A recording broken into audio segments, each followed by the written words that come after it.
Hi there, it's only Liam from Cheshire East Libraries, and I'm here today to tell you about a book I love. And the book I've chosen this week is The Uncommon Reader by Alan Bennet, published by Faber and Faber.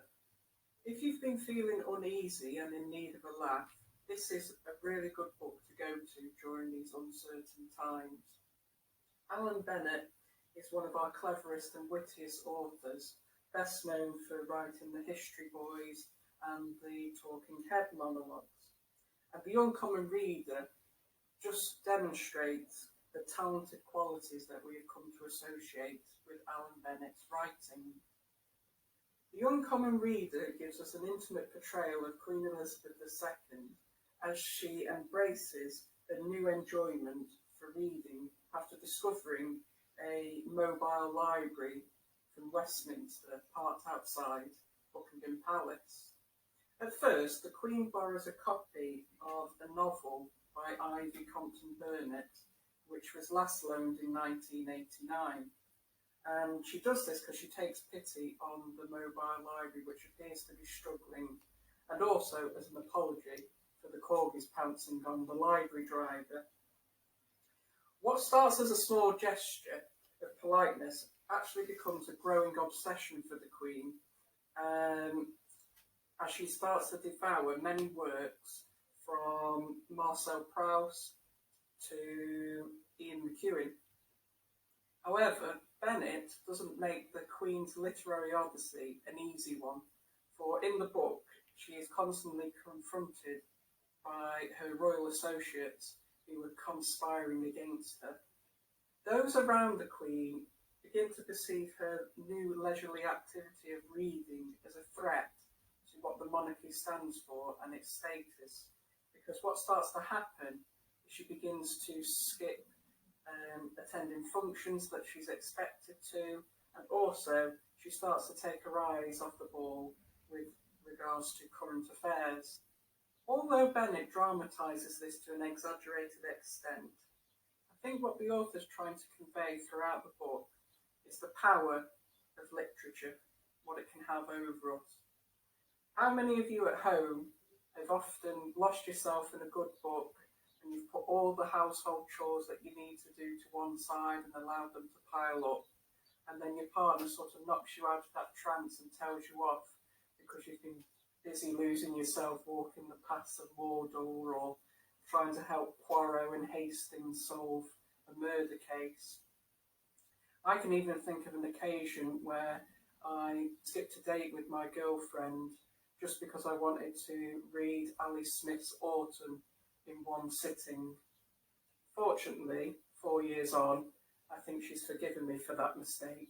And I think it's these casing points which Bennet acknowledges and utilises to suggest that even the Queen can succumb to the mesmerising charm that literature has.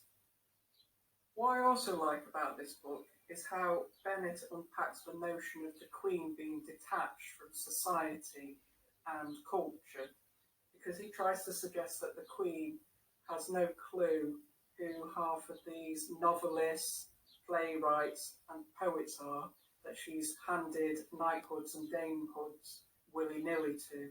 I think that's quite comical.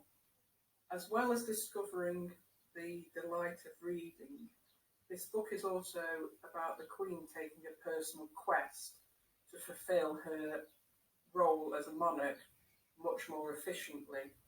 By getting to know the works of some of the authors that she acquainted herself with in the past, and some writers who she may knight later down the line, she hopes to accomplish a goal of getting to know the people of the arts and culture world much better. Because on some of the books that she reads, she discovers that perhaps some of those authors that she knighted didn't actually deserve those royally assigned titles. Bennet essentially uses the Queen as a metaphor to represent you and I.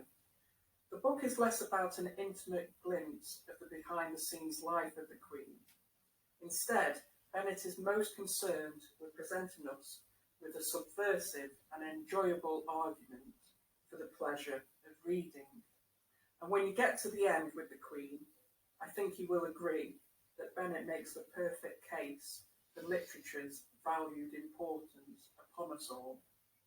So after reading this book and researching into Alan Bennet more, what I found fascinating is that The Uncommon Reader is the second book by Bennet to employ the Queen as a literary protagonist. However, what I found most interesting is that Alan Bennet is actually titled with being the first author to break the taboo of exploring Queen Elizabeth II in works of fiction.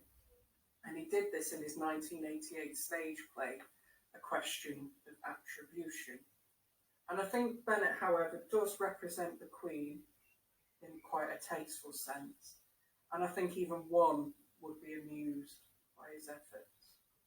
Okay, so I hope by my review you will definitely check out this comical novella. It's worth every page of your time. And please look out for future Book I Love posts from Cheshire's library soon. Thanks for listening. Cheerio.